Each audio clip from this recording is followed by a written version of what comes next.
Donc bonjour à tous, dans cette vidéo on va corriger ensemble l'exercice 9 du TD20 qui s'appelle transformation polytropique d'un gaz parfait. Donc on vous dit qu'on s'intéresse à une mole de gaz parfait, de coefficient adiabatique noté petit gamma, que je vous rappelle est le rapport des capacités thermiques molaires à pression constante sur volume, à volume constant. Et on vous dit qu'on subit une transformation polytropique d'un état T1, P1, V1. Donc on va voir ensemble ce qu'est une transformation polytropique jusqu'à un état T2, P2, V2. Et on vous dit que la transformation est dite polytropique, c'est à chaque instant le système est dans un état d'équilibre interne. Ça veut dire que la transformation est quasi-statique. Donc une polytropique, c'est quasi-statique. Plus, on vous dit que le rapport PV, le produit PV puissance K est égal à une constante. Ça, on va avoir besoin pour calculer les travaux. Donc voilà ce qu'est une transformation polytropique. On vous dit que K est une constante positive. Et donc on voulait dans un premier temps de montrer que le travail échangé par la mole de gaz au cours de la transformation, c'est écrit W égale P2V2 moins P1V1 sur K-1. Donc on va partir de la définition. Donc le travail algébriquement reçu par les forces de pression extérieures, évidemment. Donc c'est W est égal à moins l'intégrale entre le volume initial, qui s'appelle V1, et le volume final, de P extérieur dV. Or, la transformation elle est quasi-statique. Donc, Pxt est égal à la pression du système à tout instant. Donc, on en déduit que W est égal à moins l'intégrale entre V1 et V2 de P dV. Et l'avantage de faire apparaître la pression du système, c'est que la transformation elle est polytropique. Et donc, on peut utiliser le fait que PV à la puissance K est une constante.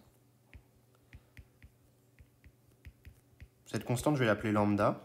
On verra comment la calculer grâce à l'état initial et à l'état final. Et donc, de ça, j'en déduis que la pression, elle est égale à lambda sur V puissance K. À tout instant de la transformation. Et donc, le travail va s'écrire comme moins l'intégrale de V1 à V2 de lambda sur V puissance K dV, c'est-à-dire moins l'intégrale de V1 à V2 de lambda V puissance moins K dV. Et donc maintenant j'intègre ça, je primitive. Une primitive de V puissance moins K, c'est V puissance 1 moins K sur 1 moins K. Donc je me retrouve avec moins lambda V puissance 1 moins K sur 1 moins K entre V1 et V2. Ce qui me donne moins lambda V2 puissance 1 moins K, moins V1 puissance 1 moins K sur 1 moins K. Or, PV puissance K est égal à lambda tout au long de la transformation.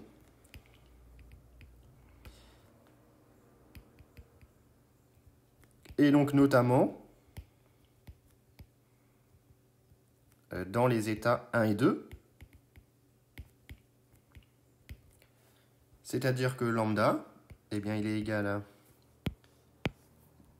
P1 V1 puissance K, mais il peut aussi être égal à P2 V2 puissance K.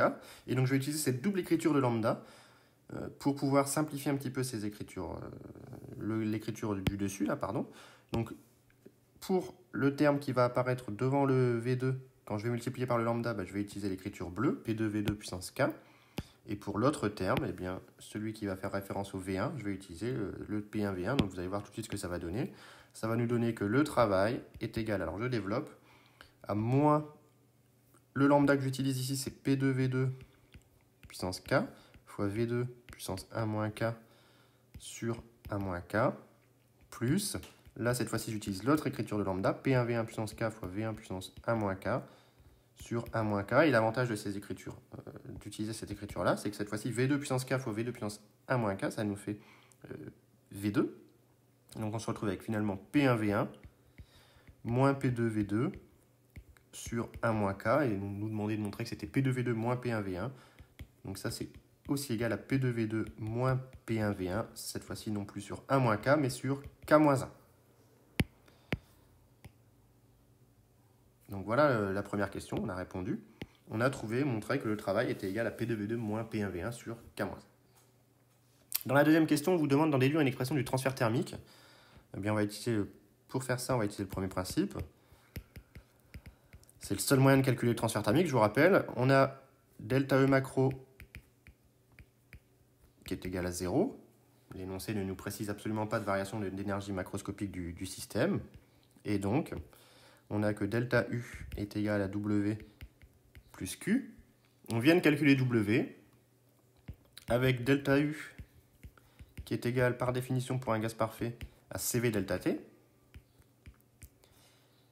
Et je vous rappelle, et ça vous devez maintenant le connaître par cœur, on rappelle que CV pour le gaz parfait quelconque est égal à NR sur gamma moins 1. Et donc ainsi, on se retrouve avec le fait que W est égal à delta, pardon, nous c'est Q qu'on cherche. Q est égal à delta U moins W, c'est-à-dire NR sur gamma moins 1 facteur de T2 moins T1. Ça c'est delta U. Je vais écrire en dessous. Ce sera plus simple. Donc Q est égal à NR sur gamma moins 1 facteur de T2 moins T1 moins P2V2 moins P1V1 sur K moins 1. Et donc ici, pour le mettre sous la forme demandée, on va utiliser la loi des gaz parfaits. La loi des gaz parfaits s'écrit P2V2 égale NRT2 et P1V1 égale NRT1. Donc ici, on va aller remplacer tout simplement le P2V2 ici, le P1V1 ici. Et donc ça va faire apparaître T2 moins T1. Et donc on peut directement, je pense, la factoriser de tête. Donc on a que Q est égal à NR sur gamma moins 1 facteur de T2 moins T1, je fais une ligne supplémentaire, moins NR sur K moins 1 facteur de T2 moins T1. Et donc on obtient au final que Q est égal à NR, alors on veut la former, pardon, NR facteur de 1 sur gamma moins 1 moins 1 sur K moins 1 facteur de T2 moins T1. Et donc on a bien l'écriture qui est que Q égale Cm T2 moins T1 ou Cm égale NR sur gamma moins 1 plus moins NR sur K moins 1. Donc voilà le résultat final. Demandez.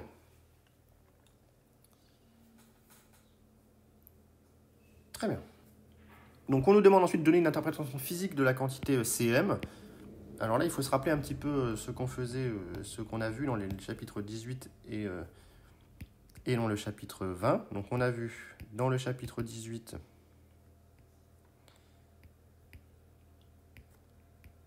qu'à volume constant,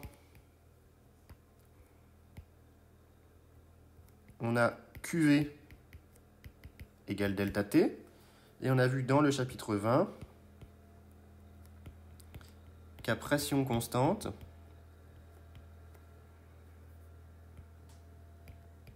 QV égale CV delta T,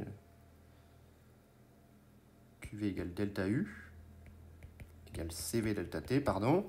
Et donc qu'à pression constante, on a Q à pression constante, cette fois-ci égale delta H, égale CP delta T. Donc on a vu que pour une transformation isocore ou pour une transformation isobar, on pouvait écrire Q comme étant le produit d'une capacité thermique, soit à volume constant, soit à pression constante, fois delta T. Ici, on a montré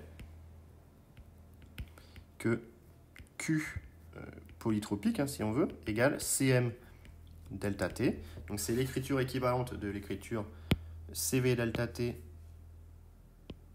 pour le volume constant et Cp delta T pour la pression constante. Donc c'est Cm, on peut expliquer que Cm est une capacité thermique généralisée finalement.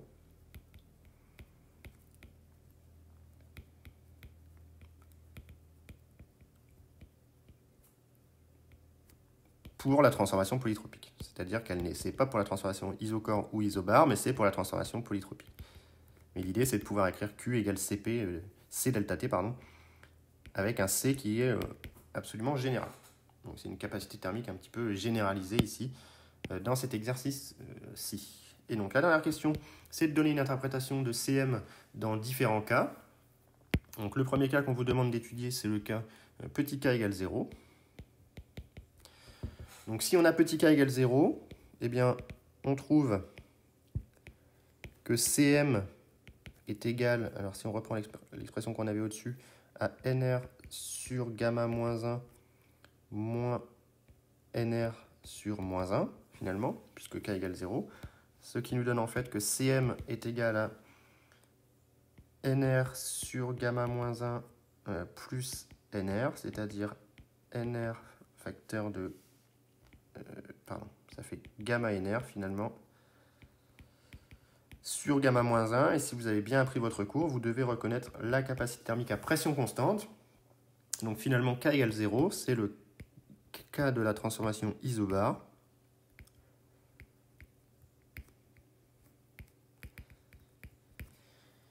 Puisqu'on n'a que Q à ce moment-là, la pression constante est égale à Cp delta T, et c'est bien cohérent, car PV puissance 0 égale constante, ça nous donne bien que P est égal à constante. Donc là, il n'y a pas de problème. Le premier cas qu'on vous demandait d'étudier, K égale 0, c'est bien la transformation isobar. Le deuxième cas, on vous demande d'étudier K égale 1. Donc dans ce cas, si K égale 1, vous voyez bien qu'on va avoir un petit souci au dénominateur dans le deuxième terme. Et donc on va en fait avoir une capacité thermique qui tend vers l'infini. Ça veut dire quoi que la capacité tend vers l'infini? Ça veut dire que le système tend à se comporter comme un thermostat. Je vous rappelle qu'un thermostat est un système de capacité thermique infinie.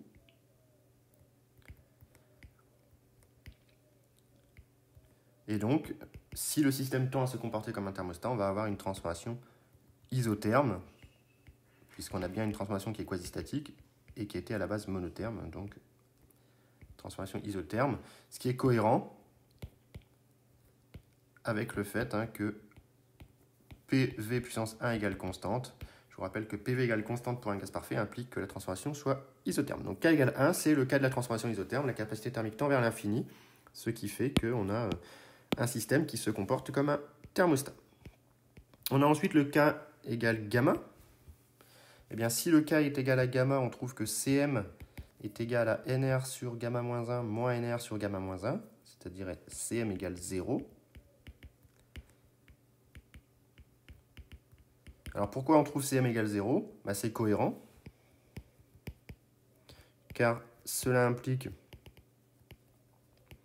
Q égale 0, c'est-à-dire une transformation adiabatique, mais PV puissance gamma égale constante, et la loi de Laplace, qui s'applique aux adiabatiques réversibles du gaz parfait. Donc c'est absolument cohérent de trouver un Q qui vaut 0 ici. Donc la polytropique avec K égale gamma, c'est l'adiabatique. On trouve un Cm qui vaut 0, c'est absolument normal. Tout va bien à ce niveau-là. Et la dernière qu'on vous demande d'étudier, c'est K égale, qui tend vers l'infini, pardon. Donc dans ce cas, CV va tendre vers NR sur gamma moins 1. C, pardon, M. J'ai été un peu trop vite. Et ça, c'est rien d'autre que CV. Donc on a QV égale CV delta T. C'est le cas de la transformation isocore.